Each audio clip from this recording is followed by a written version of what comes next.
अगर आप एक गवर्नमेंट शिक्षक हैं और आपने बीएड किया हुआ है, यानी कि अगर आप एक प्राथमिक स्कूल में पढ़ा रहे हैं और आपने बीएड किया हुआ है, तो ये क्लास सिर्फ आपके लिए बहुत महत्वपूर्ण होने वाली है। हे एवरीवन, कैसे हैं आप सब? आई होप आप सब स्वस्थ होंगे, मस्त होंगे और आपकी तैयारी बेहतरीन चल रही होगी। स्वागत है आपका अपने चैनल अध्ययन सेतु में। दोस्तों, जैसा कि आपको पता है कि ये श्रृंखला चल रही थी एनआईएस द्वारा संचालित ब्रिज कोर्स की, जो कि अनिवार्य रूप से 6 माह का प्रशिक्षण होने वाला है उन शिक्षकों के लिए जिन्होंने बीएड किया हुआ है। और अगर आप मेरे चैनल के व्यूअर्स या सब्सक्राइबर होंगे तो आपने देखा होगा कि एनआईएस द्वारा संचालित जो भी सिलेबस दिया है 6 पेपर का, उसमें से एक पेपर हमने ऑलरेडी कर लिया है, दूसरा पेपर रनिंग है जिसका आज तीसरा अध्याय हम लोग पढ़ेंगे। इसी चैनल पे बाकी सारे क्लासेस के वीडियो अपलोड हैं। अगर आपने नहीं देखा तो चैनल पे विजिट करके देख सकते हैं। हेल्थ इशू की वजह से कल आप लोगों की क्लास नहीं हो पाई थी, लेकिन मैं आज आप लोगों के सामने आपकी क्लास के साथ उपस्थित हूँ। थोड़ा सा आवाज़ में प्रॉब्लम है, गले में दर्द है, तो आवाज़ को अवॉइड कीजिएगा। चलिए देखते हैं अध्याय 3 क्या कहता है। अध्याय 3, जिसका नाम है सीखने का वातावरण, इसके अंतर्गत जो भी हमें सब टॉपिक पढ़ना है मैंने उसको भी यहाँ पे मेंशन किया है, ताकि आप बार बार सिलेबस को चेक ना करें कि आपको क्या क्या पढ़ना है। तो देखिए, सीखने के वातावरण के अंतर्गत क्या क्या सब टॉपिक दिए गए हैं वो यहाँ लिखा हुआ है। रचनात्मक एवं बाल केंद्रित माहौल, गतिविधि क्षेत्र का निर्माण तथा सीखने के संसाधन, माता पिता एवं समुदाय की भागीदारी। तो ये इतने सारे सब टॉपिक है इस चैप्टर में, जिससे रिलेटेड एनआईओस ने जितने भी प्रश्न पूछे हैं अब तक की परीक्षाओं में, मैंने सबको इस क्लास में इंक्लूड किया है और हम एक एक करके सारे ही प्रश्नों को देखेंगे। भले आपको ये क्लास 2 या 3 वीडियो में मिले, लेकिन पूरे ही प्रश्न हम ज़रूर से करेंगे ताकि आपको अपने एग्ज़ाम में सारे प्रश्न आसानी से करने को मिल सके। तो देखिए, यहाँ पे इस चैप्टर से 5 क्वेश्चन बनते थे लॉन्ग टाइप, जो मैंने इंक्लूड किया है, और हम आज पहला और दूसरा क्वेश्चन पढ़ेंगे। उसके बाद अगली जो क्लास होगी उसमें आगे के सारे प्रश्न देखेंगे। चलिए देखते हैं पहला क्वेश्चन। सीखने का वातावरण से आप क्या समझते हैं? एक प्रभावी सीखने के वातावरण की विशेषताएं लिखिए तथा शिक्षक की भूमिका स्पष्ट कीजिए। देखते हैं इसका आंसर। उत्तर: शिक्षा केवल जानकारी देने की प्रक्रिया नहीं है, बल्कि व्यक्ति के संपूर्ण व्यक्तित्व के विकास का माध्यम है। सीखने की प्रक्रिया तभी प्रभावी होती है जब विद्यार्थी को एक सकारात्मक, प्रेरणादायक और सहयोगात्मक वातावरण प्राप्त हो। इसी वातावरण को सीखने का वातावरण कहा जाता है। यह वातावरण बालक के बौद्धिक, भावनात्मक, सामाजिक तथा नैतिक विकास को प्रभावित करता है। दोस्तों, आप अपनी कक्षाओं में पढ़ा रहे हैं तो आप अच्छी तरीके से परिचित हैं इन सारी चीज़ों से कि बच्चा कब सीख सकता है, जब उसे एक हेल्दी माहौल मिले, एक अनुकूल वातावरण मिले। और जब तक बच्चे के लिए अनुकूल वातावरण नहीं मिलेगा, उसका सीखना प्रभावी नहीं होगा। आप सपोज कीजिए कि अगर आपका विद्यालय एक ऐसी जगह पे हो जहाँ पे हमेशा शोर होता हो, तो बच्चा जो भी कक्षा में पढ़ रहा है वो कभी भी कंसंट्रेट नहीं कर पाएगा अपनी स्टडी पे। और भी बहुत सारे फैक्टर हैं जो सीखने की प्रक्रिया को प्रभावित करते हैं। हम एक एक करके आगे देखेंगे। चलिए देखते हैं आगे। National institute of open schooling तथा नेशनल करिकुलम फ्रेमवर्क 2005 दोनों ही इस बात पर बल देते हैं कि शिक्षण प्रक्रिया बालक की आवश्यकताओं, अनुभव और सक्रिय सहभागिता पर आधारित होना चाहिए। बात करेंगे दोस्तों, समय समय पर अलग अलग तरीके के दस्तावेज हमारी गवर्नमेंट में आते रहे हैं और उन दस्तावेजों में हमेशा बच्चों के शिक्षा को प्रभावी बनाने की बात कही गई है। अगर हम एनसीएफ की बात कर लें, एनईपी की बात कर लें, तो इन सारे ही दस्तावेजों में बच्चों को शिक्षा केंद्र का एक केंद्र बिंदु माना गया है और बच्चे को केंद्र में रखकर ही उसके इर्द गिर्द सारी व्यवस्था को व्यवस्थित किया गया है। आइए देखते हैं आगे कि सीखने का वातावरण का क्या अर्थ है। आखिर आप किस तरीके के वातावरण का निर्माण करना चाहेंगे एक सीखने की अगर बात की जाए तो। देखते हैं। सीखने का वातावरण वह समग्र परिवेश है जिसमें शिक्षण अधिगम की प्रक्रिया संचालित होती है। इसमें 4 प्रमुख आयाम शामिल हैं: भौतिक आयाम, मनोवैज्ञानिक आयाम, सामाजिक आयाम और शैक्षणिक आयाम। देखते हैं भौतिक आयाम में क्या क्या चीज़ें आती हैं। कक्षा का आकार, स्वच्छता, प्रकाश, बैठने की व्यवस्था, शिक्षण सामग्री और तकनीक संसाधन।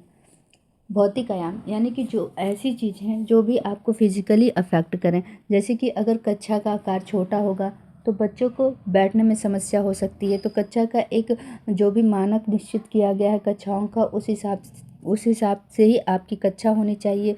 कक्षा में उचित प्रकार से प्रकाश की व्यवस्था हो। अगर कक्षा में समुचित व्यवस्था नहीं होगी प्रकाश की तो बच्चा कैसे पढ़ पाएगा। अगर कम रोशनी मिलेगी तो बच्चे को पढ़ने में दिक्कत होगी। आप अपने कक्षाओं में बैठने की व्यवस्था को दुरुस्त रखिए, यानी कि जो भी बैठने का क्रम है बच्चों का वह अच्छी तरीके से रखें। जो थोड़े से धीरे सीखने वाले बच्चे हैं उनको आप आगे बिठाइए और शिक्षण सामग्री तथा तकनीकी संसाधनों का प्रयोग करें। आप अपनी पढ़ाई के साथ साथ टीचिंग लर्निंग ऐड जो भी होते हैं उसका प्रयोग करिए। और भी रिसोर्सेस हैं आप उसका प्रयोग कर सकते हैं। आपको अपने विद्यालयों में टैबलेट की सुविधा प्रदान की गई है, आप उसमें दीक्षा का प्रयोग करके बच्चों को पढ़ाने का कार्य कर सकते हैं। और भी बहुत सारे रिसोर्सेस हैं जिसका प्रयोग करके आप पढ़ाने का काम करते हैं और यह सब भौतिक आयाम के अंतर्गत ही आता है। मनोवैज्ञानिक आयाम: भयमुक्त वातावरण, सम्मानपूर्ण व्यवहार, आत्मविश्वास और प्रेरणा। आप अपनी कक्षा को हमेशा भयमुक्त बना के रखें। ऐसे शिक्षक ना बने जिससे बच्चा हमेशा डरे, और जहाँ बच्चा डरेगा आपसे प्रश्न पूछने में झिझक होगी, उसकी जिज्ञासा खत्म होने लगेगी, वह अपनी बातों को आप तक रख नहीं पाएगा, अपने विचार नहीं व्यक्त कर पाएगा। सम्मानपूर्ण व्यवहार: आप अपने बच्चे को सम्मानपूर्ण व्यवहार करना सीखे और सिखाए भी। अगर बच्चे के साथ आप इन्फीरियर रूप से बच्चे को देखेंगे तो बच्चा कभी भी आपसे बात करने में बहुत इंटरेस्ट नहीं लेगा, और अगर जब बच्चा आपसे डरेगा, आपसे बात नहीं करेगा तो उसकी हमेशा समस्याएं ही बनी रहेंगी, कभी वो समस्याओं को समाधान नहीं कर पाएगा। बच्चों में आप हमेशा आत्मविश्वास बढ़ाने का काम करें, उनको प्रेरित करें कि वह रचनात्मक तरीके से अपने कार्यों को करें, और किसी भी जो भी आप प्रतियोगिता वगैरह कराते हैं उसमें चढ़ बढ़ के हिस्सा लें। आगे देखिए सामाजिक आयाम। शिक्षक विद्यार्थी संबंध, सहपाठियों के बीच सहयोग और सहभागिता। देखिए, परिवार के बाद विद्यालय ही बच्चों के समाजीकरण की एक बहुत बड़ी जगह है जहाँ बच्चों का समाजीकरण होता है। तो शिक्षक और विद्यार्थी में संबंध अच्छे होने चाहिए। सहपाठियों के बीच जब बच्चा एक साथ खेलते हैं, जब बच्चे एक साथ बात करते हैं या एक साथ अधिगम करते हैं तो इनके बीच सहभागिता होनी चाहिए और सहयोग की भावना डेवलप्ड होनी चाहिए। आगे देखिए शैक्षणिक आयाम।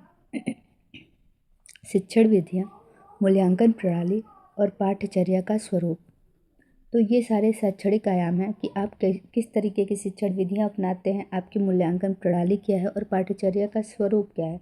तो शिक्षण विधियाँ वही प्रभावी हैं जो आपके विद्यार्थियों के योग्यता अनुसार हो, उनकी क्षमताओं के अनुसार हो, उनकी अधिगम की जो गति है सीखने की उसके अनुसार हो। मूल्यांकन प्रणाली हमेशा आप फ्लेक्सिबल रखें, समग्र मूल्यांकन प्रणाली रखें और सतत रखें, जिसको आप रचनावादी या रचनात्मक मूल्यांकन कहते हैं उसका प्रयोग करें। बच्चे के समग्र विकास का मूल्यांकन किया जाए, ना कि सिर्फ लिखित आधार पे या सिर्फ मौखिक आधार पे।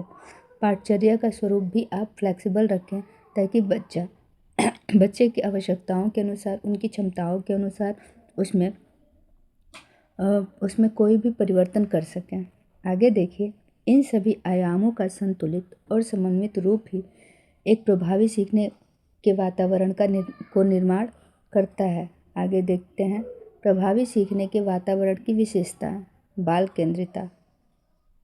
शिक्षण विद्यार्थी की रुचि, क्षमता और अनुभव के अनुसार हो। बिल्कुल, बाल केंद्रित शिक्षा का मतलब यही है कि बालक को केंद्र में रख के शिक्षा दी जाए। बालक किस प्रकार की गति से सीखता है, बालक की रुचियाँ क्या है, बालक की क्षमताएं क्या है, उसके अनुभवों के आधार पर शिक्षण कार्य किया जाए।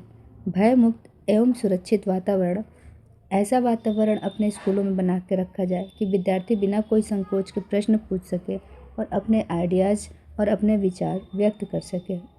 सक्रिय एवं अनुभवात्मक अधिगम, परियोजना कार्य, समूह चर्चा, प्रयोग तथा गतिविधि आधारित शिक्षण का प्रयोग कीजिए। समानता एवं समावेशन, जैसा कि आपको पता है कि समावेशन और समानता यानी कि एक ऐसा शिक्षण प्रक्रिया या एक ऐसी कक्षा जिसमें हर वर्ग का बालक बालिका यानी कि हर वर्ग के विद्यार्थी शामिल हो। ये बिल्कुल आप ना सोचें कि किस सामाजिक और आर्थिक पृष्ठभूमि से आपके बच्चे आते हैं। सबको समानता का अवसर दें और सबको समावेशित करके एक ही कक्षा में पढ़ाएं।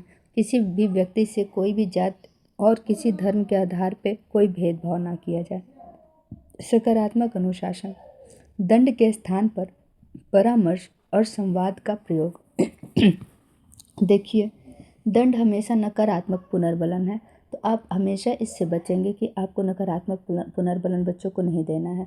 आप बच्चों को प्रेरित करिए उस कार्य को करने के लिए, उस कार्य को करने से जो भी लाभ हैं बच्चे को वो बताइए, ताकि बच्चा क्या हो, उस कार्य को करने के लिए अपने आप में अपने आप में इंटरेस्ट पैदा करे। और जब तक बच्चे में इंटरेस्ट नहीं पैदा होगा तब तक बच्चा कोई काम नहीं कर सकता है। तो आप दंड के स्थान पर परामर्श और संवाद का प्रयोग कर सकते हैं। निरंतर एवं समग्र मूल्यांकन, अभी थोड़ी देर पहले मैंने आपको बताया कि मूल्यांकन हमेशा निरंतर करिए और समग्र कीजिए। किसी एक एस्पेक्ट को देखते हुए बच्चे का मूल्यांकन नहीं किया जा सकता। आगे बात करते हैं प्रेरणादायक भौतिक संसाधन यानी कि TLM, चार्ट, मॉडल, ICT आदि का प्रयोग। आपके पास जो भी रिसोर्सेस हैं, जो भी टीचिंग एड के अलावा जो भी रिसोर्सेस हैं, आप उसका प्रयोग करके अपने टीचिंग को प्रभावी कर सकते हैं। तो आप हमेशा अपनी कक्षाओं में प्रयोग करें जो भी आपके पास संसाधन उपलब्ध हैं, जैसे कि TLM हो गया, चार्ट हो गया, मॉडल हो गया, ICT वगैरह का प्रयोग किया जा सकता है। एक सुरक्षित वातावरण में या अधिगम के सीखने के अच्छे वातावरण में शिक्षक की क्या भूमिका हो सकती है, आइए देखते हैं। एक प्रभावी सीखने के वातावरण तैयार करने में शिक्षक की भूमिका केंद्रीय होती है। बिल्कुल होगी, क्योंकि विद्यालय में सिर्फ 2 ही व्यक्ति होते हैं, या तो विद्यार्थी या तो शिक्षक। तो अगर शिक्षक ही प्रभावी नहीं होगा तो उसका शिक्षण कार्य प्रभावी नहीं होगा, और शिक्षण कार्य प्रभावी नहीं होगा तो बच्चे में कभी भी अच्छा सीखने की जो ललक होती है वो नहीं आएगी। आइए देखते हैं कि शिक्षक की कैसी भूमिका होती है। सुविधादाता, दोस्तों NEP ने यानी कि नेशनल एजुकेशन पॉलिसी 2020 कहती है कि टीचर एक फैसिलिटेटर के रूप में होना चाहिए, मार्गदर्शक, सुविधादाता, परामर्शदाता, सहयोगी के रूप में उसे कार्य करना चाहिए। यानी कि कभी भी कक्षा टीचर सेंटर्ड नहीं हो, कक्षाएं हमेशा चाइल्ड सेंटर्ड होनी चाहिए और शिक्षक का कार्य एक सुविधादाता के रूप में होना चाहिए। शिक्षक का ज्ञान का स्रोत मात्र न होकर मार्गदर्शक की भूमिका निभाएं। यानी कि शिक्षक जो है वो ज्ञान का स्रोत ना हो। ये बिल्कुल सत्य है कि शिक्षक के पास बहुत सारा ज्ञान है, तो वो सिर्फ एक ज्ञान का स्रोत के रूप में कार्य ना करें। शिक्षक एक मार्गदर्शक के रूप में बच्चों के सामने अपनी भूमिका निभाए। प्रेरक एवं सहयोगी, विद्यार्थियों में आत्मविश्वास और जिज्ञासा को बढ़ावा दे। समावेशी दृष्टिकोण, सारे बच्चों के प्रति जो शिक्षक का दृष्टिकोण हो वो कैसा हो, समान हो। यानी कि शिक्षक भेदभाव ना करें, प्रत्येक बच्चे को समान दृष्टि से देखें। विशेष आवश्यकता वाले बच्चों पर विशेष ध्यान दें, और ऐसे बच्चे हैं जो स्पेशल नीड के हैं उन पे हमेशा टीचर्स को हमेशा अधिक ध्यान देना चाहिए। मूल्य संवर्धन, नैतिक मूल्यों, सहिष्णुता और सामाजिक उत्तरदायित्व का विकास करें। एक शिक्षक के नाते आपको अपने नैतिक कर्तव्यों का बिल्कुल निर्वहन करना चाहिए। आप हमेशा ये सोचें कि आप एक ऐसी कक्षा में हैं जहां आपको प्रतिदिन कुछ बहुत सारे बच्चे देखते हैं, आपका अनुकरण करते हैं, आपको रोल मॉडल मानते हैं। तो आप हमेशा अपने नैतिक मूल्यों का संवर्धन करें। कभी भी कोई ऐसा एक उदाहरण ना पेश करें कि बच्चा आपको अनुकरण करके सीखे और कुछ गलत सीखे। तो हमेशा एक शिक्षक को ये चाहिए कि बच्चों के सामने हमेशा आदर्श प्रस्तुत करें ताकि बच्चे भी वैसा ही अनुकरण करके सीख सकें। नवाचार एवं तकनीक का प्रयोग। आधुनिक तकनीक संसाधनों का समुचित प्रयोग। अभी थोड़ी देर मैंने पहले बताया कि आपके पास आजकल के समय में बहुत सारे रिसोर्सेस हैं और आप बिल्कुल योग्य हैं इन रिसोर्सेस के प्रयोग करने में, क्योंकि आपको बहुत सारी जानकारी है, आपने बहुत सारी चीज़ों पे फोकस किया है, आपने पढ़ा है और आप समझते हैं इन सारी आधुनिक तकनीकी की चीज़ों का प्रयोग करना। तो आप इन सब का प्रयोग करके अपने शिक्षण को प्रभावी बना सकते हैं, बच्चों में इंटरेस्ट जगा सकते हैं। तो डेफिनेटली आपको नवाचार एवं तकनीकों का प्रयोग करना चाहिए और समय समय पे आपको प्रशिक्षण भी दिया जाता है इन तकनीकियों का प्रयोग करने का। और आपके पास बहुत सारे संसाधन भी उपलब्ध कराए गए हैं। अब बहुत सारे स्कूल में स्मार्ट टीवी वगैरह दी गई है, आपके पास टैबलेट वगैरह हैं जिसका प्रयोग करके आप शिक्षण कार्य को प्रभावी बना सकते हैं। तो ये प्रश्न संख्या पहला रहा। आज की क्लास यहीं ख़त्म करेंगे। तबीयत नहीं सही है, मिलेंगे नेक्स्ट क्लास में। नेक्स्ट जो भी क्वेश्चन बचे हैं पेंडिंग उनको कर लेंगे। Till then take care, bye bye.